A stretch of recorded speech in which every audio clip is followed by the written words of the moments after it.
So I have the pleasure of having Marsha Carter with me today from the nonprofit group called Beyond the Dance Network. Marsha, how are you doing? I am doing fantastic, Katherine. Thank you so much for having me. Thank you so much for being here. So tell me a little bit about the Beyond the Dance Network. How did it get started and that kind of thing? Okay, so we are a nonprofit organization, as you had said, and we got started because we were fundraising for a senior program for about 12 years, just as volunteers, but just wanting to raise money for them to be able to do outings and things of that nature. But then we ran into a problem with finances where finances were being mishandled, and we continue to say, well, no, this is where the money is supposed to go. And so each year with that, we kept having to start all over, it seemed like. So in 2015, I finally just started our own nonprofit, so then we could raise the money ourselves and then donate it to the next cause. Got it. Okay. So you Mm-hmm. basically just had to figure out a way so that you didn't have to keep starting over again, right? Exactly. Because, working with different organizations, it is challenging. And sometimes if you don't have the authority or a voice to say, no, this is where I want the funds used, then you have to pivot and make some other changes. And that's what I did. Okay. And so you said you started out working with an elder organization. So why was that organization important for you to work with? It was important because my mom, who is deceased now, was part of that. She started out in the organization from its, conception, and the organization just had a lot of community programs. And so she was part of the senior program, but she started out literally helping with the food shelf and the clothing shelf, and would use their own clothes, their own foods, her and another woman. And so then I just wanted to continue to support them as they started aging. And yes, I wanted to support them in their programming endeavors. Okay. So your mom's involved. You wanted to make sure that they had the support that they needed. And Yes, then the flow of money got a little funny. So you right. started. I like that. The flow of money got a little funny. Uh-huh. Yes. Yes. And so then you started your own nonprofit. And so, what was the name of the organization before it was called Beyond the Dance Network? Unity and worship. Unity and So Worship. that was our name as we did the fundraising, but it was Okay. not a legitimate nonprofit, nor was it a for-profit organization. It was just a name. Okay, got it. And Yes. so, and Hmm. then I also read on the website that were you a pastor? I am actually a licensed ordained pastor. Okay, all right. So are you pastoring now? I pastor only in the capacity of in my mentorship. So, mentoring and pastoring are kind of, they kind of travel in the same lane, if you will. But I don't necessarily use a pastoral hat Mm-hmm, mm-hmm. in my mentorship. So, but no, I do not have my own church or building per se. But when I was with my former church, I was part of the pastoral staff. Team. Mm-hmm. Okay, all right. Because Mm-hmm. for my listeners, those of you who know me, I am a seminary graduate, and so of course when I saw that, I was like, oh wow, Oh, okay, all right. But and I love though that you even said that you're not a pastor of a church or a building, but that's the biggest part I think of pastoring is being outside of the walls of the church, and yes. so you are definitely pastoring people, and so I think you do like life coaching and things of that nature as well, right? Correct, I do. Yes. And Okay. Captain, that is so true. And it was one of the reasons that I did leave my former church, just because God is calling me outside of the walls of the church. And there were various dynamics there, but nevertheless, I got a great foundation at my former church. And now I'm just sharing the gospel outside of the church and meeting people where they're at, as opposed to bringing them to where, the church is. Yes, got it. I Mm-hmm. think that's beautiful. I think that especially now as churches, many churches, I think, struggle Mm-hmm. finding ways to get out of those buildings and meet the people where they are. I think that's really one of the most key things in the way to go. So I commend you Yes.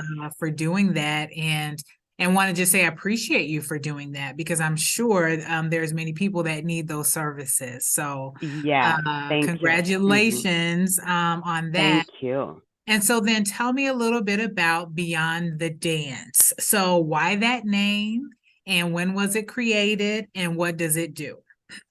So Beyond the Dance, first of all, I am a praise and worship dance minister.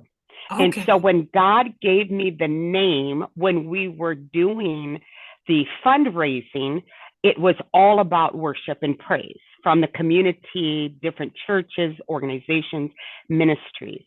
And so then God just spoke that is the name. And I thought, oh my goodness, which we go beyond the dance, because then we do the mentoring, the coaching, the shepherding, if you will, the encouragement. And so it was so befitting, just that's the name of the organization. The network aspect of it is because that is what we do. We network with everyone else, anyone that needs us to help support their program, their church, their ministry, their conference. We would then come in and bring a worship through dance ministry for them. Now, since the pandemic, we've had to pivot. Okay.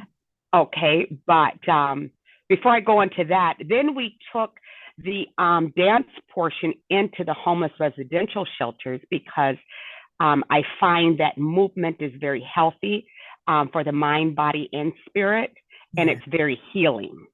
And so we started doing a 12-week program in homeless residential shelters with women and children.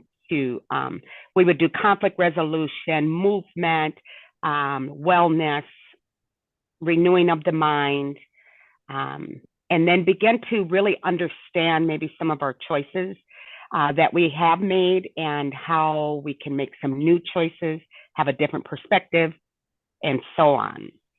Wow. Like that is just like I get chills when I think about that, because Mm-hmm. one of the things that I do through this, through Finance and Affirmations, in this last summer, I felt led to create something called the Med-Fi dance. And so the Oh, med was meditative, thinking about why do you make the decisions that you make, similar yes, about money, similar to what you yes, were saying with your group. Finance, I teach a financial component, and then dance, and just movement for liberation, enjoyment, but also being yes, intentional about maybe moving away from you some of the bad decisions possibly, and bringing towards you the things that you want to see in your financial life. So yes, I feel like it's very much aligned with what you were doing with yes. those programs. And so are you still doing those programs, or have you kind of evolved into maybe another structure with the Beyond the Dance Network? Right. So I still do that program, but we also have evolved, because the word dance in our name also represents the dance of life. And Mm, so, we're always in this movement flow, if you will, just in life, whether we're trying to figure some things out. mhm. And so that's another area in which we bring to the table. Now, I will say that I love that you bring a dance element into finances.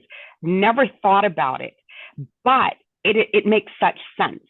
And Mm. I know that, we are, podcasting for me, but it kind of goes both ways. And Yeah. I will say that I could see that even where you're moving away from former choices but then even moving towards what you Yeah. want and desire. Yeah. And so that's outstanding. And so, you know, as well as I do, that dance is so impactful. And even people that say, oh, I don't know how to dance, I can't dance, when they're encouraged to move, take the word dance out and let's do movement. Then Yes. it changes, you know, their mindset, which is part of what we do, right? Teaching Yeah. them another way of seeing and thinking. Wonderful. And I was listening Yes. to a radio show last week and listening to a woman who was talking about in like African traditional cultures that dance was very intentional. Mm-hmm. Dance was for a purpose. Dance was spiritual. Dance was, you know, it's time to eat. You know, there was all Oh, kinds of wow. things that happened through dance. And Yes. so I just love like even the intentionality of the Met-Fi dance and the intentionality of what your program does. Like you said, it's not, if you want to take that word out of it for people who are like, I can't dance, the movement is important. It So is. yeah, that is very affirming. And so the Beyond the Dance Network, you said it has evolved. So how has it Yes. evolved? So it has evolved into more mentoring. Okay. And what I found that working within these organizations that are for homeless residential spaces, I found that the women had a lot of stumbling blocks, just systematic. Okay. And so, so now we're evolving into how do we connect them, remove the stumbling blocks, whether it is job, housing, food, and get them to where they can get over the hurdle, to be a support system, to be a bridge that they go from point A to point B. And so then we're trying, well, we're actually setting up other organizations to network with us so that we can get those women over the bridge, because Okay. some are very stuck. Okay. And yeah. And when you say get them over the bridge, what do you mean specifically? What areas do you see that there is a need? The need is in employment. A lot of these women are, you know, they have criminal records, even though in jobs will say, oh, yeah, we take felonies, or housing will say, we take felonies, we accept that. But if there's 1% in either one of those areas, then the woman is not hired. Okay. And so then we're going to be creating a job for them. We're in the process of putting together a business plan for a thrift store so that we can then employ them, teach them soft job skills, give them a current resume or a work history, so then they can go to a better paying job, but to have some work history under their belt. And that's whether they're reentry, unhoused, if they're homeless, but to be able to provide that at a decent wage, but yet it's a program. So to be a 3, 6, 9-month program that they can actually, you know, graduate from one phase to another. Wow, that sounds wonderful, and I love the fact that you keep evolving. When the money flow wasn't quite right, you did what you needed to do to get that right. Yes. Now you see that, you know, there's stumbling blocks, so you help them with those, and then you're like, okay, well, if they need employment, we got to, you know, create a way, a thrift We've got to store. create a way. Yeah, I love that so much, to get them the employment that they need. Yes. And you know, as I do, we know people that aren't homeless that still need services. So Absolutely. yeah. And So really, right. Go ahead. I'm sorry. Right now, it's just really word of mouth, and then those 3 organizations that I contract with. Okay. And so you contract with them, you do a program with them, you have the contacts with the women. And so what, like, what is there a place where you say, okay, you have met all of the, all that we can do, and now you move on? Or like, what is that flow like for them? Or is it something where you're going to continue to walk beside them as long as they need your help? Like, how does that work? Right. So we have not worked all of that out yet. Okay. But I am such a people person that I would walk with someone as long as they needed me. But you know how sometimes you got to push people, they Mhm, got it, mhm. they're there. Yes. And so I have a couple of mentees that are there. Um, and so they're kind of moving on, but yet they don't want to. But you got to kind of let them go. And Yes. then there's some that definitely need more care. So, um, and so right now I am really focusing on creating jobs for women that just need just a little assistance. But they definitely have to have been through a program, if you will. I am not actually hiring women that are just basically off the street, but they would have to have gone through some type of program, whether it is chemical dependency program, halfway house, um, homeless residential shelter, something, because I don't deal with drug addiction itself. And so they have to have gone through some type of programming prior to coming to me. Okay, so to Mhm. get the help with those services, because right Yes, now you're not handling that. So I get that. That makes yes. sense. Hmm. And so then you said you partner with those other organizations. They come through you. Is the partnering that you do, you said you contract with them. So is it normally like 12 weeks, 4 weeks? Like, what's happening when you're when you're seeing those women? Yes. So I contract for 12 weeks and then I volunteer for. So we're together for a good 16 weeks. Okay. Um, and so in the past 5 years prior to the pandemic, they literally would go through the program just learning some basic critical thinking, do some healing, also conflict resolution, um, get some tools as to measuring what love really looks like, Mm, because I really believe that love is the word itself is really thrown around very loosely, and mhm. there's a misunderstanding of the definition Okay. of love. And so Okay. we really focus on that. And that's why in our logo, there's a heart, Yes. because we love beyond wherever they're at, whatever they're going through, whatever is happening. But we also give them a guideline of what love, how to measure it. And love is very measurable, and not to, bring scripture in, but nevertheless, I use it. And Mhm. that is, love lets us know that it's kind and it's Mhm. gentle and it's not Yes. easily provoked.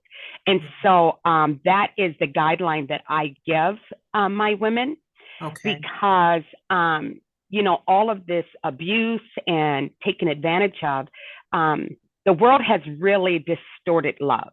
And so Okay. they think, well, as long as he keeps coming back, he must really love me. And I went through a time of being abused myself. Okay. And so I came from a very loving home. So Yes. I knew what love looked like and what it felt like, but I got swooped into a situation that the love got really distorted, and it was the lines got very blurred. Okay.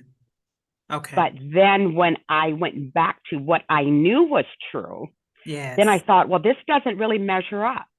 And Uh, so if you have nothing to measure it to, then you're going to accept it, accept whatever comes. okay. And it'll just be in word and not necessarily in deed. Indeed. Yeah. Mm-hmm. Yes.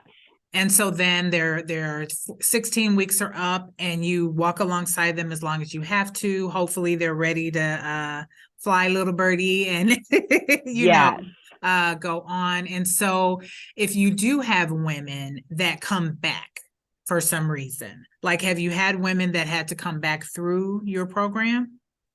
When I contract with, it is anywhere from a 30-day to a 3-year program. Okay. I'm able to work with those women as long as they're there. Okay. And so I have worked with the women, maybe 2 or 3 years. And Okay. so that's where the contract comes in, is that I only come in for a period of time, and they stay in the residence. Got it. So it's not until they leave there, then can they do outside mentoring Okay. and All right. coaching. Okay. So Yeah, you're so working with them while they're in there, but once they leave, they are also able to use other services that you have if they so correct. choose. Yes, yes, Okay. So then, Marsha, I know that you have a pop-up coming up on Saturday, January 21st. I don't think this episode will have aired by then. So if you would yes. tell me about that one, and then tell me about any that you have in the foreseeable future. Wonderful. Yes, the one coming up January 21st, which is a Saturday, we have it for women, and it's for the ladies.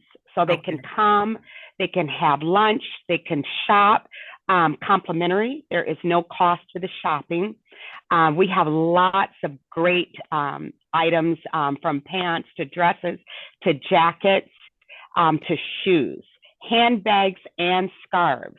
We do have a small selection of outdoor coats, but in lots of sizes. And so you really have to come check it out, see what we have going.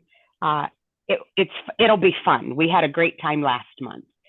And then our next, oh, I'm sorry. You were going to No, and ask. I was, I was gonna ask you, so then the women, you said you have pants and tops and jackets. Is that for a Yeah, specific purpose? just for them to shop. Just for them to shop. But do they Yeah, also use that maybe if they're looking for a job, that maybe they would have the clothes that they need for an interview or? absolutely. They can use, there are interview clothes, there are casual clothes, there's fun clothes, there's evening clothes. Okay, Whatever your desire is this particular month, it's here for you. okay, Yes. okay, Mm-hmm. wonderful. Okay, and Yes. then the next event that you have. The next event, which we are really excited about, is going to be February 18th, and it's for the fellas.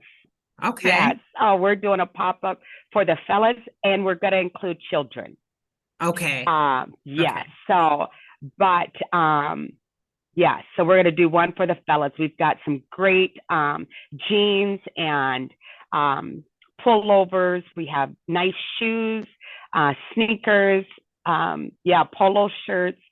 So February 18th is for the fellas. Okay, and so then where can people donate if they want to and let me ask this a different way. What type of donations do you accept? Is it all monetary or do you accept clothing? How does that work? Right. So we do both monetary and clothing. And clothing we do for the entire family. Whether you are a newborn baby or you're elderly, we do it for the entire family, from head to toe, along with accessories, jewelry, scarves, ties, hats, shoes, handbags, backpacks. um, and you would just go on our website or contact me via phone, and we can set up a pickup or a drop off Okay. for that. And then And monetarily, there's a donate button on our website. okay, and so can you give us the website? Yes, it is beyondthedancenetwork.com. Okay, and then the telephone number that they can reach you at? Is 651-249-5656.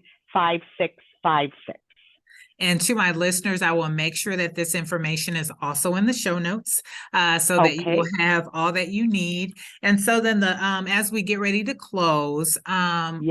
I would guess that some of the women need help with their finances.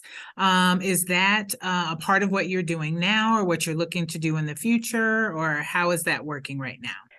Katherine, I am looking to do that in the future. I am not doing it now, and finance is not my strength, but I would love to have you or someone come and teach finance, because one of the things with the thrift store is that we are going to be offering or requiring actually classes, and finances is going to be one of them.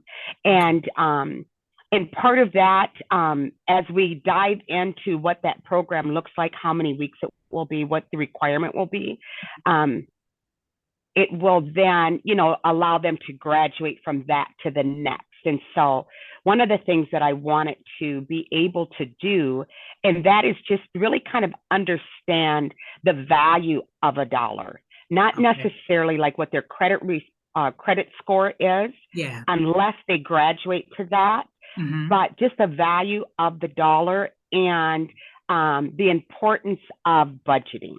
Okay. Because the population in which I serve, their credit score is so far removed right now, right, that they don't necessarily even know, what they're spending. Okay, got it. Yes. Gotcha. And But for some, it's not even really important to them. Like that is like beyond what they're even thinking about. Right. Correct. Okay. And so, that's something that we definitely will offer as a class. Got it. Got it. Okay, so Marsha, so we always like to affirm others on this podcast. And so if there's someone who's listening that is either doing something similar to what you're doing, or if there is someone that needs your services, how would you affirm them? Oh, yes. Well, first and foremost, if there is someone doing something similar to what I'm doing, or would like to even just be involved, I welcome any and everyone that has wisdom, any revelation, any tidbits to help, us to get better at what we're doing, or if we can support one another, share each other's information, or I would love to support them and would love for them to support us as well. And so I just really want people to keep going. Don't give up, because this is not easy work to be an entrepreneur, but it's necessary work. Right. Yes. And then someone who is maybe in need of your services right now, what would you say to them? I would love them to give me a call, reach out to me via the website. I would love to talk. Sometimes you need a push. Sometimes you need a pull, and sometimes you just need an ear. And I have all three. Okay. And so if you just want to connect and just talk, I am available. And you know what? And initially, it's free of charge. We can, there's no cost to just to have a conversation. Wow. Well, Marsha Carter of the Beyond the Dance Network, I want to thank you so much for being a guest with us today. And one of the things I've been trying to do on the podcast, I'm starting for this year, is really make connections with organizations in the Twin Cities so that we can partner together, and then just so that people can know what's out there. Because I know that maybe some people have never heard of you, have never heard of me, but maybe they'll listen to the podcast and be able to get some services that they need. So I thank you so much, and I appreciate you being a guest today. Thank you, Katherine. Thank you so much for having me.